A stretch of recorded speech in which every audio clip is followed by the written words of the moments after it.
1000 മാസങ്ങളേക്കാൾ പുണ്യമേറിയ ലൈലത്തുൽ ഖദർ പ്രതീക്ഷിക്കപ്പെടുന്ന റമളാൻ 27 രാവിൽ മഅദിൻ പ്രാർത്ഥനാ സമ്മേളനത്തിൽ വിശ്വാസി ലക്ഷങ്ങൾ പങ്കെടുത്തു. മഅദിൻ അക്കാദമിയുടെ നേതൃത്വത്തിൽ നടന്ന സംഗമത്തിൽ ആത്മീയ സദസ്സുകൾ, മെഗാ ഇഫ്താർ, വിവിധ നിസ്കാരങ്ങൾ എന്നിവയും നടന്നു. കാന്തപുരം AP അബൂബക്കർ മുസ്ലിയാർ സമാപന സമ്മേളനം ഉദ്ഘാടനം ചെയ്തു.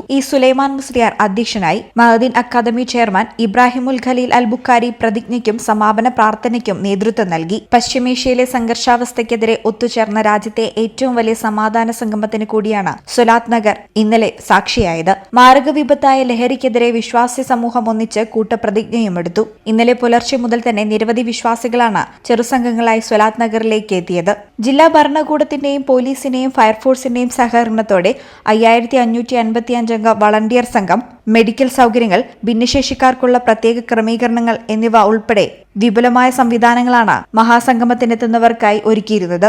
സ്വലാത്ത്, തഹ്ലീൽ, ഖുർആൻ പാരായണം, തൗബ, പ്രാർത്ഥന എന്നിവ പരിപാടിയിൽ നടന്നു. സംസ്ഥാന secretary Ponmala Abdul Khader Musliyar, C Muhammad Faizi, doctor Hussain Saqafi Chullikkode, Koottampara Abdurahman Harimi, AK Abdul Hameed, Chaliyam AP Abdul Kareem Haji എന്നിവർ സംസാരിച്ചു.